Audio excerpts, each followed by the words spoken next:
Really the significance of which really puts into context the significance of operating expenses. So obviously energy is a big a big factor to consider. So could you chat about what effect the deployment of EV chargers in buildings have on peak load demand, and how a transactive energy system can actually ease the implementation of EV chargers? Yeah, sure. Thank you. There's a lot of things that all of my colleagues discussed, and I have a lot of to share with them. I took some notes and maybe take it even offline, some of it.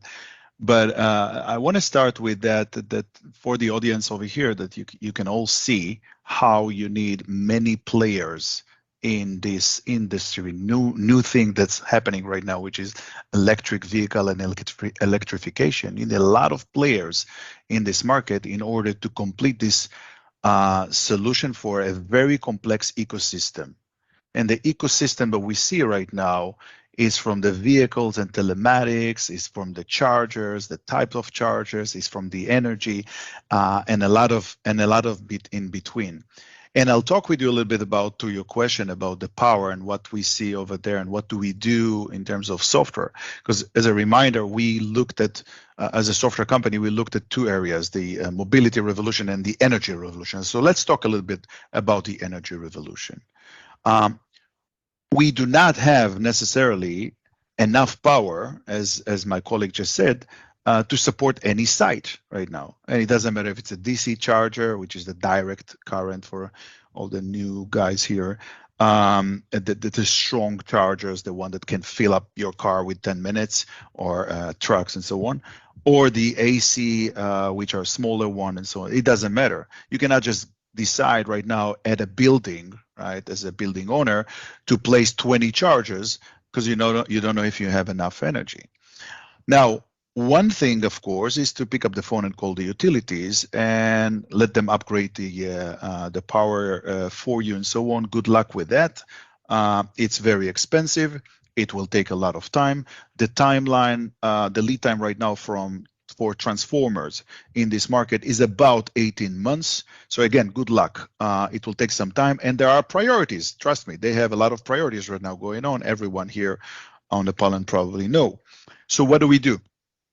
So we need to be ready, right, for a vehicle to grid, for example, the technology that will allow to support the grid back from the battery of a car, of a vehicle.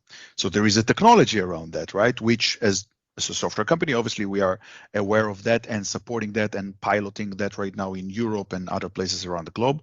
You need to be able to support the time of use and spot pricing. This is where the utilities will use that tool to change the cost of energy during the day to control the load and the peak hours. That will change, by the way. If they are right now X, it will change as new buildings are placing more chargers there, and there are more electric vehicles and so on. So we need to be able to support it, and I'll explain. We need to be able to allow our customers, and our customers is not just the individual buildings, it's those companies that will bring to Carlos note charging as a service, CAS, CAAS, those companies, or those companies that will support large amount of implementations might use a digital platform to control all of that, right? So to be able to support the time of use, to lower the cost over there, and to be able to allow them to support the grid. And there is monetizing around supporting the grid. The grid will need your help. He just mentioned right now, building a hub for trucks and so on that is multi-megawatt location. Multi-megawatt in this world right now can support to stabilize the grid. Now, a quick note, we are working with the company called ELAD. That's a consortium of distribution of energy in the Netherlands. And a few years ago, we told them, listen, you are heading towards some congestion in the energy grid. They said, no, we're very stable. By the way, North American utilities looking at right now, kind of closing their eyes or thinking that let's wait and see what happened.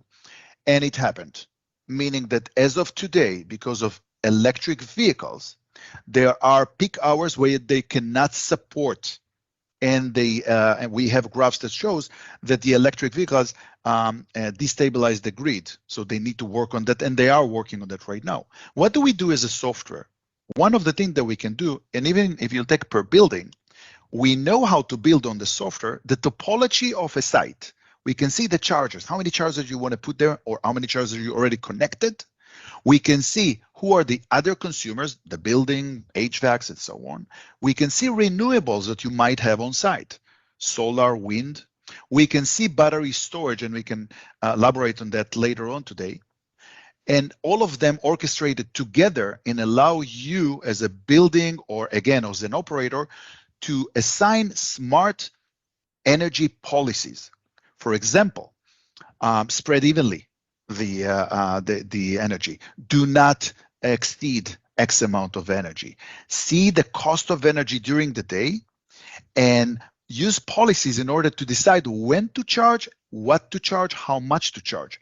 And for Charlotte mentioned fleets, for sure. Connect with GEOTAB, understand what's going on with the vehicle, what's the state of charge, when does it need to leave, how much energy they need. Do all of that, integrate, right? And then determine which and what amount of energy to deploy. But also for vehicles that you have employees. By the way, quick statistic by DRIIVZ, we have over 1 million drivers using our platforms. Most of the charging will happen at home and in workplaces, over 90%. Right? So employees that will come to work, how do I know if, Andrew, my friend here, needs a full battery today or only 20% will be great for him? If I know the profiles, and this is where the smart kicks in, if I know the profiles of employees, an employee can use an app to determine, what's happening with me right now. Do I have a home charger or I don't have home charger? I can use those policies not only to support the existence of energy and charges with a limitation of grid, but also to lower the cost and make everyone happy. So I hope that's give you a quick idea of that, and I'll stop here. Thanks, Eran. Lots of food for thought there.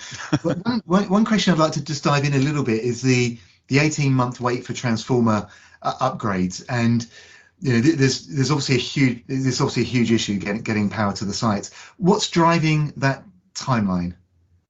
Oh, I think it's the supply chain right now. You're talking about whatever ingredients they need to perform, or all of a sudden the world find himself with the need to upgrade the transformers. And for anyone that is not dealing with energy here, if my street right now, everyone will get 2 Teslas or any other EV right now, the current transformer cannot handle that, meaning that all of a sudden they will need to change hundreds of thousands of transformers, and like anything around the world, timeline.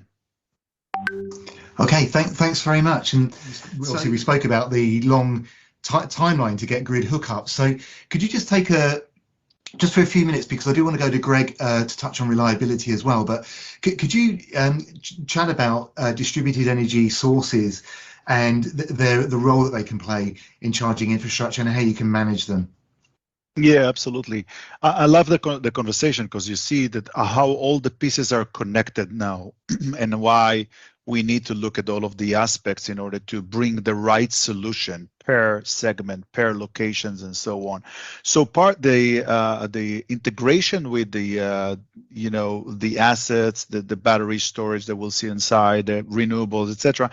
It's only one part of the integration, which I'll give examples right now, but the other parts that are were just mentioned here by other is super important. So let's start with the energy part. We will see again a lot of places that we need to bring energy storage, and there is a lot of innovation right now around battery storage around the world, something that nobody touched, well, not in this magnitude for maybe decades, because nobody needed to touch in this magnitude. All of a sudden, new technologies are arriving for more mileage on the car, so range anxiety, to Charlotte's point, so nobody need to worry about charging all the time and full-blown battery. but also for properties and so on. So what we see is that we have a lot of customers, again, that managing, for example, parking lots for buildings and so on. There is not enough energy over there, so they're putting battery storage that are available more and more right now. And the idea is, as a software company, what we did is a full integration with the battery storage, because just to put a battery storage is not that great. You want to know, for example, when to charge the battery. So you need to know, what are the peak hours, the time of use, and be smart about when to charge the battery, and same as when to discharge the battery on those peak hours, and based on different priorities and so on. The ability to do that will allow, again, the property or the management company, doesn't matter, to have that solution to support EV charging, but also to be smart about the costs over there and save costs, etc. The charging and discharging is very critical as we see it. Also, take a little bit from the battery, a little bit from the grid, and one more little thing to add in terms of integration. We see it, we do that. A lot of things that Carlos just mentioned right now, we already doing reservation, penalties for parking, and a lot of other things software-wise, which will help to cope with with those constraints. But also in terms of the battery storage, the ability to understand who needs power, how much power do they need, by integrating with GEOTAB, with the profiles of the drivers, with other systems, and bring the right solution. Fantastic. Thanks very much, Eran.